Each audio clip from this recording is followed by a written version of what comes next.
Good afternoon. Welcome to CEC live lectures. We are continuing with our series on spreadsheet applications. This is our fourth lecture in the series. I am Dr. Pavitra Bharadwaj and I work as an assistant professor in the Department of Computer Science in a prestigious college of the University of Delhi. So, dear friends, in the previous few lectures on spreadsheet applications, we have been talking about what are spreadsheets, what are the basic features of a spreadsheet, how does one go about working in the spreadsheets, and also a lot of formulae and functions that are commonly used in spreadsheets, and how these formulae can be used, how these functions can be built using the inbuilt functions of Excel and of spreadsheet applications, and how they can be used in various scenarios, how we can use them to build different applications, and how they can be of use in different areas of research and academics. So, we will be continuing with our discussion on spreadsheets. So far our lectures were more concentrating more on the basic and medium level of spreadsheet applications. Today's lecture will be slightly oriented towards advanced Excel features or advanced spreadsheet applications. So, we are going to talk about some advanced features in this particular session of the CEC live lectures. So, we are going to discuss about some important functions which are actually combination of two different functions. So, we are going to talk about conditional calculations, then we are also going to talk about some other kind of database and lookup and reference related functions which are very important when we are working on large values of data and when related values of data are to be searched, especially in statistical analysis, in business analytics, and all these applications. This kind of functions are of very importance. We are also going to talk about a different class of functions which are also known as array functions or range functions in this series of in this lecture. So, let us begin with the lecture now. So, the first a quick recap of how functions basically work. So, we have seen that Excel provides us a robust collection of functions, and all these functions, they are inbuilt, and you just have to put your arguments, which are also known as parameters, in the function, and you can directly use that function once the parameter has been put. So, in this case we had studied that there are different categories of functions, and we had discussed a few logical functions. So, today we are going to talk about a very important logical function, that is the if function. So, in case of if function, basically it is a decision making function wherever we have a choice, wherever we have more than one way out, or depending on the value of one variable, the value of other variable is to be calculated. So, in those cases where you have a conditional check, then you use the function if. So, the basic syntax of the if function is basically is equal to if, then you put logical test, then after a comma you will put the value if true, and another comma and you put the value if false. So, we have seen that the logical test is a condition which we build by putting some logical operators. We had discussed the logical operators are less than, greater than, equal to, not equal to, less than equal to, and greater than equal to. So, these operators can be used to compare not just numbers, but also text values or non-numerical values. So, basically comparisons can be done using both these values, the text values as well as the non-text values. So, in this case we will see a few examples in the slides now. If A1, for example, here you can see in the example, if we write if A1 is equal to 10 and comma 20 comma 30, that is, if the value in the cell A1 is 10, then the resultant value, the calculated value of the function will be 20, otherwise it will be 30. Next line we can see is a composite condition. It is done by using a nested if statement. So, in this we can see that if we have a function and we write if a1 is equal to 100, that is the value in the cell a1 if it is 100, then the value if true is good. So, that means good will be assigned, but in the false part we are checking that if the value is 80, so then the value assigned will be fair. So, here you have two conditions, whether a1 is 100 or whether a1 is 80. In the third example you can see that it is a multi-level nesting where we are comparing the different values in the cell a1 and we are saying if a1 is 100, value is good. But if a1 is not 100, that is in the false part, then you write if a1 is equal to 80, then the value is fair, and further in the false part, that is if a1 is neither 100 nor 80, then you check whether a1 is equal to 70 and then you give the value as poor. And you must note that all the brackets are being closed at the end. At the end you are closing all the brackets here. So, basically this is how the if statements are, the if conditions are built in this, right. So, here also you can see in the Excel sheet it is showing here that how the grades have been calculated depending on the marks. So, we can see the score is given in a particular cell and in the column A2, and here you are writing the formula for, you are calculating the formula for grade and you are assigning. Now, one important point to note here is that whenever the comparison or there is any text data in the formula, you always enclose it in double quotation marks. So, double quotation marks means that the data or the formula which is supplied is having some non-numeric data. Even if you put a number in double quotes, that also will be treated as a text by the Excel, and therefore you cannot use it for further any kind of mathematical computation. So, therefore, it is important to note that whatever text data is put in, it is put in double quotes, and anything which is put in double quotes becomes a text basically, right. So, next functions that we are going to talk about are the Excel range functions or the array functions. So far we have seen that all the functions which we have seen in Excel, they are working in terms of single cells. So, we are always doing the calculation on specific cells or on one cell, is that is in the cell in which the formula is written calculates the values for a specific number of cells. But what if the calculation is to be done on a group of cells together?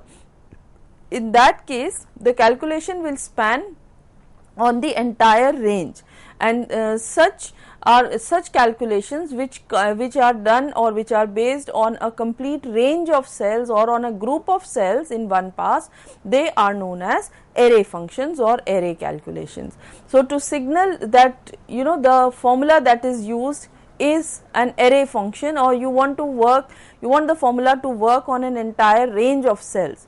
So, for that, instead of just pressing the enter key in case of Windows or return in case of Mac, you have to press the Control, Shift and Enter key, all three together. So, when you press Control, Shift and Enter, instead of just hitting the enter key or the return key, in that case the signal goes to Excel that this formula is an array formula, it is an array function, and Excel needs to do the calculation on a range of cell or on a group of cell instead of specific cells. So, here we can see there are two types of functions basically. One is that the array calculation can involve standard function. So, any function can be converted into an array function, like for example, if we are using the Countif function, and there are some specific functions in Excel also which only work as array functions. So, like we have the frequency function. So, let us see in this example how we are doing. So, this is a sample sales worksheet which is shown to you. Here you have January, region is north south, and months are given, sales for regions are given for different months, and the sale figures are given. So, this is a simple worksheet we can see. Now, if we want to calculate the sales for the month of January for the north region only. If you want to find out the total sales for the month of January for the north region only. So, in this case you can say that if you want to find the sum of the cells, then SUMIF could be used, but you should always remember that the SUMIF function only applies to one criteria. So, in that you can either give where month is January, or you can give region is north, but you cannot give both. So, in this case what you have to do is, like, we have to calculate total sales for the month of January and region is north. So, what we can do is, we need the conditions to be on the same field. Here it is not so. So, what you do is that you write the sum formula here, and you write sum, in brackets you write where A2 to A10 is January, that is anywhere in A2 to A10 you see is January is coming, and anywhere in B2 to B10 north is coming. So, this is the condition that we are putting, that the month is January. So, between A2 to A10 January is coming, and between B2 to B10 north is coming. So, you have to calculate the sum of only those cells, that is you have to calculate the sum of C2 to C10, and you can see that stars have been put there, that is we are multiplying values from one column to the other column, that is we are combining these values and then we are calculating the sum of only the cells where these two conditions are matching.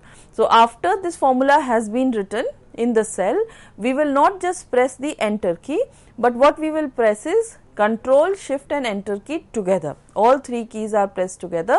So, you get the correct value for the total sum of sales for the month of January and region is north. Another example of the same data sheet I can see here. This is again showing the same example where you are seeing month region wise sales. So, we see here, if you want to compute the sales for the month is January, but the region is not north, that is region is not equal to north. So, again the condition will be same. So, you write the formula like sum A2 to A10 where month is January, among A2 to A10 wherever the month is January, and B2 to B10 wherever it is not equal to north. So, this is the condition for not equal to, you find the sum of C2 to C10. So, basically in this you are combining three ranges together, the month, the region, and then you are finding the sum of the sales. So, similarly we can do the count function also. So, to count the number of sales months where month is January and region is not north. So, similarly you will do this and you are multiplying the 0 and 1 value. So, this is again an array function. So, you will press Control, Shift and Enter. So, you can formulate different conditions like this on different criteria. So, again computing the total sales where month is January and sales value is 200. So, now we are comparing the values of the cell C1 to C2 to C10. So, we are saying value is more than 200 means it is greater than or equal to. So, you write A2 to A10 is January, that is the month is January, multiply, that is the star sign where sales are greater than 200, and you have to find the sum of sales. So, compute the sum of sales where it is greater than 200. Now, in this case you can have another example where you say that total sales are greater than 300 and less than 400 or between 300 and 400. In that case again you will have these two conditions, that is sum, again the two conditions will be on the same set of values. So, C2 to C10 is greater than 300, C2 to C10 is less than equal to 400 and multiplied by the values of the cells will be added. So, basically this we are seeing that any function can be used as an array function, any function. So, here we are seeing how sum function has been used as an array function. The next function which is purely an array function only, which cannot be used as a simple function, is the frequency function. So, a frequency calculation is a very important statistical function that of course Excel supports. So, it calculates, basically frequency is something like is the value which calculates how many times a particular value is coming within a range of cells. So, basically it returns a vertical array of numbers. We have all calculated frequency in different classes, in junior classes. So, we know to count the frequency or to calculate the frequency, you want to count the number of test scores that fall within a range of scores. So, what you do basically is that you have an array, that is you have a group of numbers, say you have 50 or 100 numbers, and you divide them into class intervals, and then you find out how many times a number is coming in a specific class interval. So, basically the method remains the same. The only thing is that the formula that you are calculating, the formula that you are using is going to work on 10 cells. If you have numbers from 0 to 100 and you have class intervals of 10 each, like 0 to 10, 10 to 20. So, it is going to work on those 10 cells in one go. So, you are not going to drag and copy the cells, but you are going to write the formula as an array formula only. So, what you do here is, this is the syntax of the frequency function, where we write frequency, we give the data array and the bins array. So, data array is required of course, because it specifies the set of values for which you want to count the frequency. So, if you have 100 values or 50 values, so that is your data array.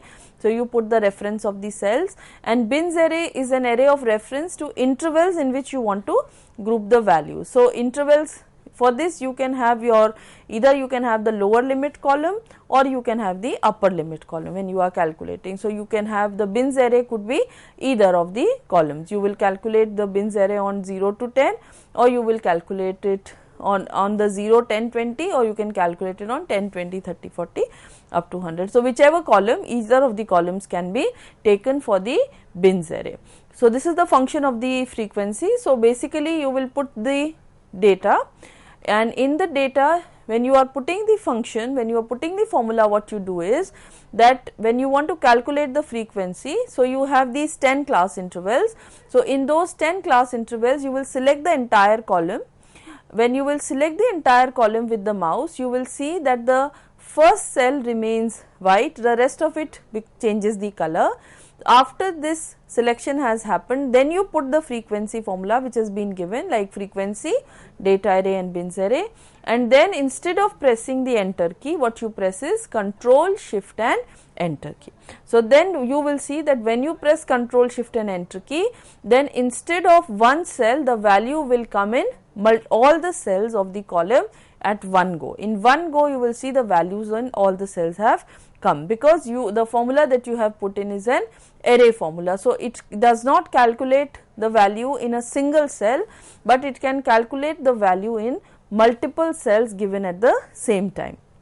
So, we have seen that array functions are basically used when you want to do the comparison, or when you want to do the calculations on multiple columns at a time, or when you want to do the calculation on multiple rows at a time. So, either way you use array functions or array formulas, because they will not return the value in a single cell, but they can return a range of values. So, in one go it will return multiple values or a range of values. So, therefore, array functions are very commonly used in statistical analysis, wherever you have statistical data analysis. So, in those places you commonly use the array functions. The next type of functions that we are going to talk about are another important category of functions, that is the date and time functions. So, date and time are very important aspects whenever we are doing any kind of business calculation or any kind of mathematical calculation, and Excel provides excellent features as far as date and time calculations are done. So, we can see here that date and time values in Excel, they are just used as numbers. So, basically it is an integer portion of being number of days. So, basically Excel counts January 1st 1900 as the first day, as number 1, and after that it keeps counting each day as 1, and the fractional part in the day is for 24 hours. So, basically you can determine date and time serial numbers with this, because if you put in today's date and you convert it into number, then you will see what is the serial number of today's day, keeping in mind that January 1st 1900 was the first day of the calendar in Excel. And if you have any fractional part, then that denotes the that denotes the hours in that day. So, exact month, day, year, hour, minute, second values from serial numbers, etc., all can be calculated with the help of Excel date and time functions. So, basically some simple functions can be given, and we have the date function where we have year, month and day. We have the time function where you have hour, minute and second, in which you specify the time. So, in date and time functions, basically when you press the control plus semicolon key, it displays the current date. That is, in any cell, if you will press the control key and the semicolon key, it will show you the current date, and if you press the control plus shift plus semicolon date, it will display the current time. So, either you can put these formulae, that is the date formula, where you can put the date can be converted into year, month and day format. Basically, it is 4 digits for year, 2 for month and 2 for day, and time can be calculated in the format of time, that is hours, minutes and seconds.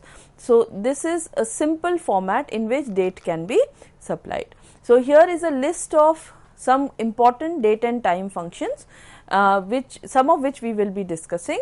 So, we have the now function, which returns the serial number of the current date and time. So, I told you serial number basically refers to the number of days which have been passed after 1st January 1900. Then today will return the serial number of the day of today, date and time portion, which is set to 0. So, 0 means 24 hours. Then date is going to give you the serial number for a specific date. So, if you put a date function and you put a date, so it is going to give you the serial number of that particular date. Date value will calculate the serial number for a specified date in the text label format, and day will display the day value for the specified date in the serial number format. So, if you write day and you write 365, so it is going to give you the day for 31st December 1900, because that is the 365th day after 1st January 1900. So, month is going to display the numeric month value for the specified date. Year will display the year for the specified year, that is serial number. And so, basically day, month and year are going to give you the day, month and year for the serial number of the day which you are entering into it. Then you have the weekday, which will give you the day of the week. Then hour displays the hour value for the specified time, and minutes will specify the minute value for the specified time, and second will display the second value for the time.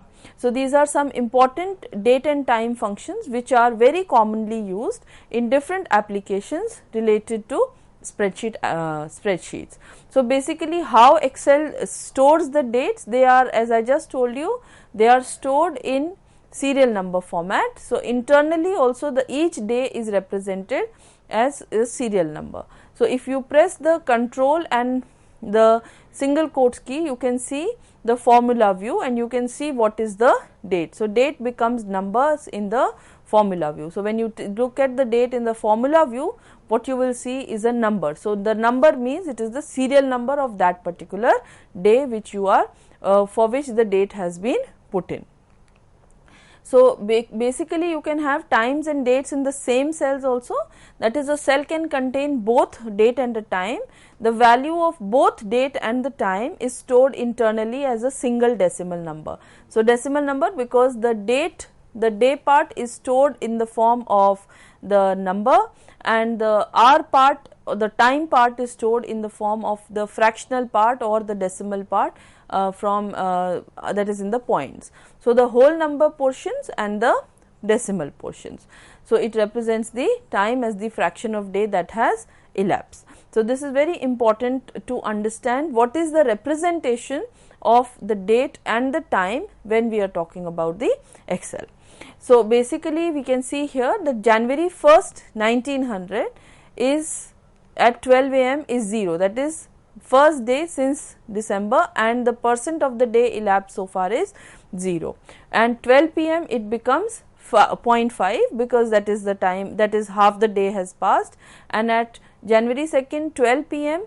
it is 2.5 because 2 days have passed. So, similarly we can do the calculation for all the days, and if you will write the decimal number in any and you convert it into date, then also you can see. So, basically when you have format cells, in format cells when you right click on a cell and you do format cells, you change the format of a cell and you convert it into number. A cell in which say you have written 2.5, you convert it into number, convert it into date. So, then also you will see once you convert it into date, so the number is converted into an equivalent date in your system. So, depending on the of course, the calculation is, as I have already told you, the calculation is done from 1st January 1900.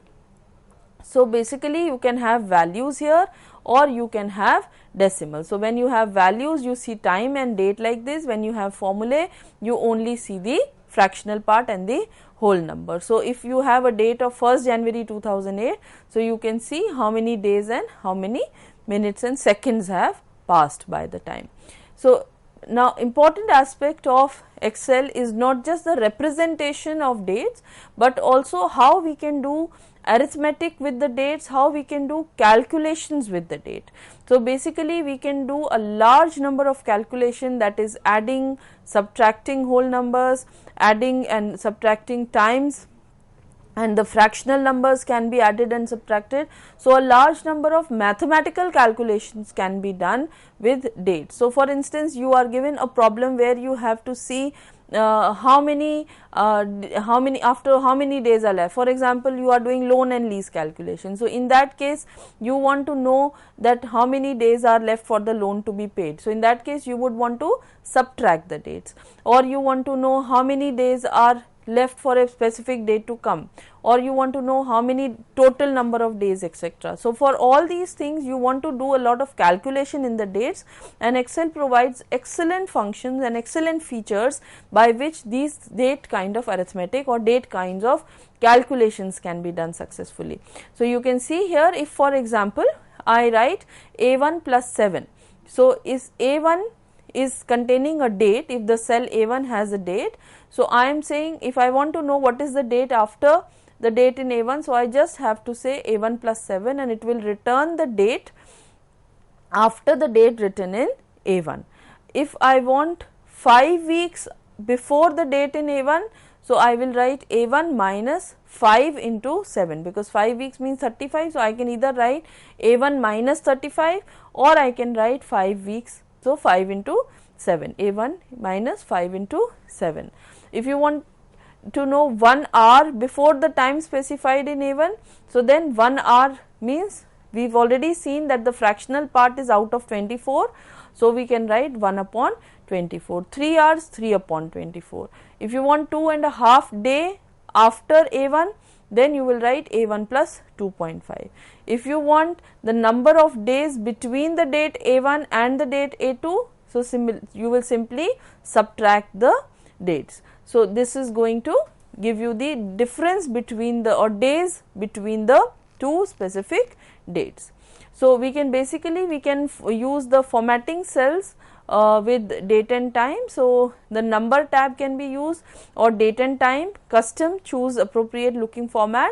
So, if you choose general format or number format, so then the internal number for the date will be displayed in the spreadsheet, even in the values view. So, basically it is very important that when you are using dates in your Excel sheets, then you must note that the format of the cell should not be general, it should be date only, otherwise the date will be reflected in the form of the integer value of that specific date. So, this is a little about the date and time functions. Now, next we are going to talk about some other advanced Excel functions, where we will be seeing how Excel can be used for doing conditional calculations or doing conditional arithmetic, or finding out the values based on some specific conditions. So, for example, in this category of combined functions or advanced functions, the first function that we should do is the Countif function. Now the Countif function is basically a combination of the count and the if function. So we have already done these two functions. The count function basically counts the number of cells which have the data, and the if function does the calculation. It gives you the values depending on the value of a conditional statement. So basically it in Countif function counts the number of values that meet a specified criteria. So for example, if you just want to count the cells that have data, you will use count A1 to A100. So it is going to give you the number of cells in which some data is there in the range A1 to A100. But in case you want to find out, you have say 50 numbers and you want to find out how many numbers are there between, or say how many numbers are there which are more than 50. So then in that case you cannot use a simple count function, because there is a condition depending on which you have to count. You have to only count the numbers which are greater than equal to 50. So in that case the function that you have to use is the Countif function. So basically the Countif function counts the value, that is it will count the value only if the number is greater than or equal to 50. So you can see here a simple example has been given. So you see here the total possible points are shown, and here you can see if it is an honors, so it is H, and otherwise it is showing R. So if you want to count that how many students have got an honors, so you just specify the range of cells, that is between B5 and B8 how many honors are there. So you just simply put Countif, the range in which the data is to be searched, and you put the condition. So condition you can, you have simply put here H. The other the syntax of the function can simply be explained as Countif. You provide the range, that is the continuous range of cells, and you provide the criteria. So criteria is the condition based on which you see which values are present in that particular range. So if for example we want to see how many cells have USA, so you will write Countif out of A1 to A50 how many times the word USA is coming. So you just simply put A1 to A50 is the range in which the data is there where you want to compare, and in the criteria you just put the criteria. If you want to compare the criteria, like for example I was just quoting where it is greater than 50, then you just write A1 to A50 in comma and you give the criteria is greater than or equal to 50. So it is going to return the value. You can put either the cell reference, or you can put the text value, you can put a number, or you can put a Boolean expression in the criteria. You can put any of these four things. So basically if you are putting a text or a Boolean, you put it in double quotes. A cell reference can directly be put there. So if I am putting Countif A1 to A10 comma B2, so this means wherever the value of equal to the cell B2 is coming in this value, it must return that value. So this is a simple example where you can use the count function depending on a specific criteria. So here again we can see if you want to calculate how many people scored points above 6 in on either lab. So here you want to see how do you do this. So basically you want to compare points which are greater than 6 in the cells C3 to C8 or in the cells D3 to D8. So either of the labs we are saying. So basically you will put the condition, like Countif C5 to D8. Now in this case your range becomes C5 to D8. So because these are continuous cells, so therefore you can simply write the range C5 to D8 and greater than 6.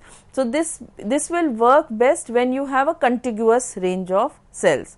If you don't have a continuous range of cells, as we had discussed earlier, then in that case this strategy may not work. In that case you may have to use a array function. Like we had discussed, you may have to use the count function, but the criteria will be applied on two different sets. So, then you will have to use the function as an array function, but in this case, since these cells are adjacent, so you can just specify them as a contiguous range of cells. So, you write C5 to D8, you do not have to specify the two columns, but you will specify it as one range. And once again, if it is a discontinuous column, then in that case you will have to use the array function. This kind of function will not work for that.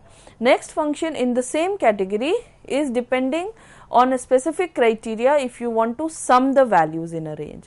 So, you have a range of cells in which you have values, and depending on a specific criteria you will calculate the condition, and if those cells meet the condition you can specify the sum range. So, sum range is, it could be that the comparison is taking place on a different column and the sum is happening for a different column. So, therefore, here you have three criteria. One is the range of data, second is data in which you want to do the comparison, second is the criteria or the compare according to the criteria, and the third is the sum range. So, here you can see if the criteria is met, the sum corresponding to the entry in the range is calculated. So, basically the syntax of the criteria is the same. So, it can have a number, it can have a text, it can have a boolean value, or it can have the comparison. So, here is an example of how we are using. So, we are using a formula to calculate the cell, the sum of the cells C2 to C6 depending on the value in B2 to B6, that is the value in B2 to B6 if it is equal to the value in A9, that is it is ASC, then we are finding the sum of the cells in C2 to C6. So, basically the criteria checks B2 to B6 for all the cells where the criteria is true, the sum of the cells from C2 to C6 will be calculated. So, basically you are specifying range, you are specifying the criteria, and you are specifying the cells which have to be summed up here. Next function in this category is again very similar function, similar to SUMIF, that is average if. Now, in this case what we are calculating is, instead of sum we are going to calculate the average. So, the average if function also it calculates the average for a range of cells which meet a specified criteria. So, average number of courses taken by students in each college. So, in this case again the syntax is the same just as the SUMIF, except that the average function will calculate the average. So, you specify the range, then you specify the criteria, and you specify the cells of which the average is to be calculated. So, again the range for comparison is B2 to B6. What you want to compare is ASC. So, for those cells where the column B2 to B6 has ASC, only for those cells the average will be calculated in the column C.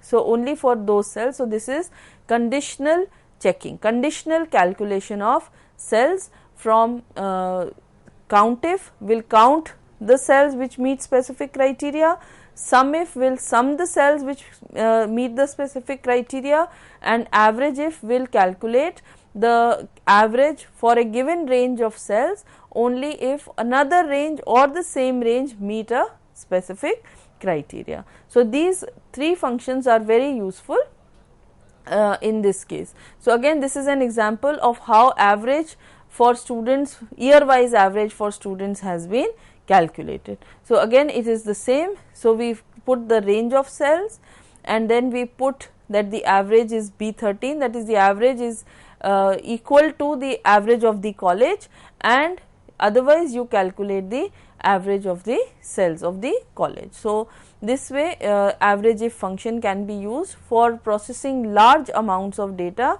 and finding out categorized data results. If you want to find out the aggregate values like sum, count, average, for depending conditional calculations can be done using these specific type of functions. Now, another function which is also very commonly used function in advanced Excel features, which is again a data related function. This is the choose function. So, in case of the choose function, it uses the index number to return a value from the list of value arguments. So, basically you choose to select one of up to 254 values based on the index number. So, for example, if the value 1 through 7 are the days of the week, then you choose returns one of the days when a number between 1 and 7 is used as index number. So, in this case you choose a value, it returns a value from a list of value arguments depending on what value you want to choose. So, it again choose function is again used for selective retrieval of the data from a list of values or from a range of values. So, if you see here, the data the sample Excel sheet has been shown here. In this case, what we are trying to do is that we are trying to calculate the sum of the values, but first what we do is we internally first we apply the function choose, and in this case in the choose function what we do is that the value from the second argument, that is A3, will be we want to add the values of the second argument, that is we are going to add A1 to A10, B1 to B10 and C1 to C10. These are the three values given to us, out of which we want to choose the second value only. So, then we are putting choose and we are specifying the value that we want and which value is going to be used in the array. So, basically this entire formula will mean that we are going to sum the value of the second attribute or the second column or the second value in the range of values that has been specified to us.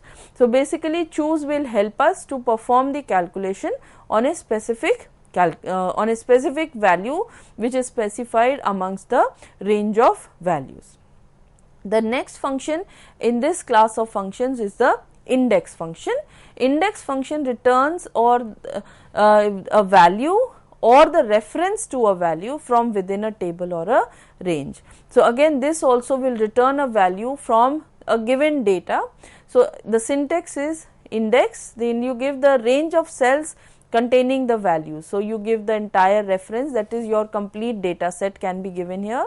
Then you give the row number, that is row in range to find the value, which is in which range you want to find the value. Column number, again this is optional, column to find the value, and then you give the area number, which is also optional, reference range to use the for the calculation of the area. So, basically in this formula generally we specify the range of values in which to look and the row number, that is the row in the range where the value is to be found out. So, here we see that in this case we see if the range of the cells is A2 to D4, that is these are the cells which have the value. Now, in this I want to look for a value in the second row and the third column. So, this index function can also be given as the array function. In that case what you specify is instead of range you specify the array, and when you have this array version of course you will use the Control Shift and Enter.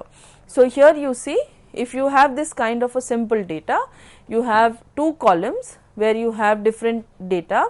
Now, here you have a data range which is A2 to B3 and you give 2, 2, that is the row which is to be looked is 2 and the column which is to be looked is also 2. So, the second row and the second column is pairs. So, basically it will return the value that is at the intersection of the second row and the second column.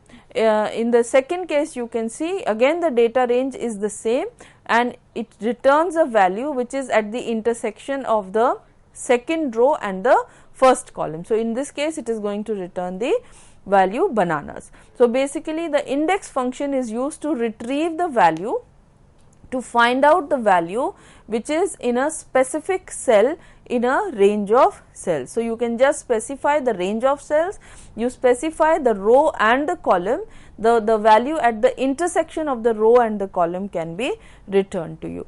Index values are also very important when a large number of database related programming is done and the data is actually borrowed from the Excel. So, in those cases this kind of functions are commonly used.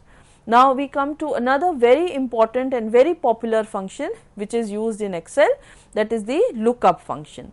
Now, lookup function is basically used in three formats. One is the lookup function itself, the second is the H lookup, that is the horizontal lookup, and the third is the V lookup or the vertical lookup. So, lookup basically what we are looking here, the basic lookup function, it looks up a value which is to be found in a specific given range of cells, and then you have an optional element here which is an optional range of cells to get the result value. So, the result value can be shown in a specific column also. So, the values in the lookup vector must be stored in sorted in ascending order, that is very important, and the result vector must be in the same shape as the lookup vector. That is, if our value is in a column, if we are looking for a horizontal lookup, then the result should also be in a row. If it is a vertical lookup, you are looking for values in a particular column, then your result should also be in a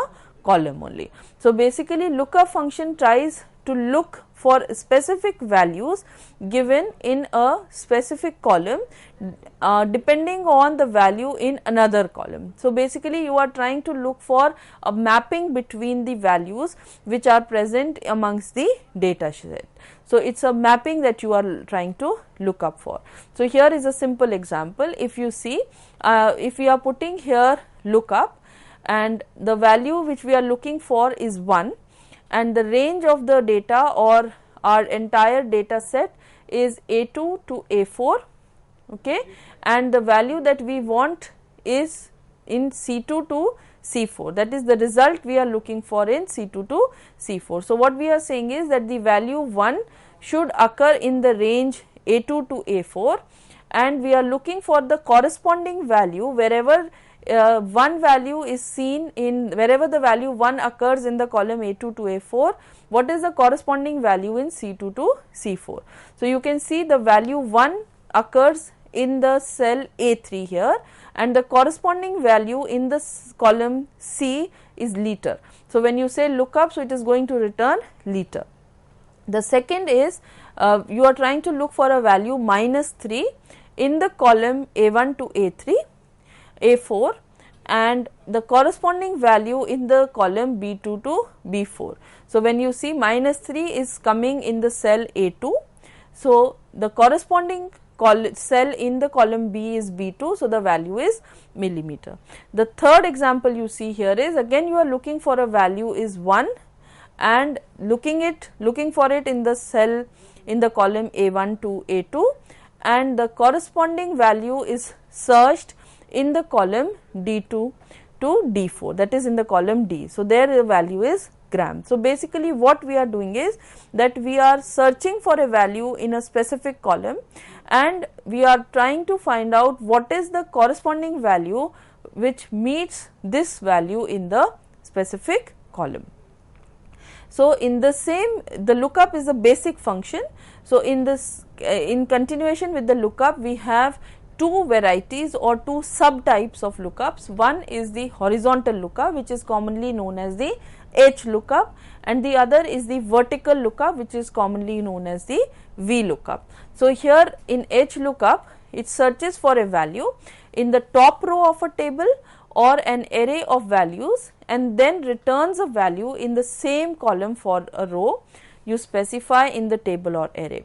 So, basically in case of H lookup, it will look for a value in the first row and then it will return a value in the same column where the value is occurring from a row which we are specifying in the table or array. So, basically lookup, H lookup and V lookup are very critical functions for finding out, mapping values and matching the data amongst the cell. This is particular importance when reconciliation, checking of accounts is being done. So, we shall be continuing on the same topic. Till then, thank you.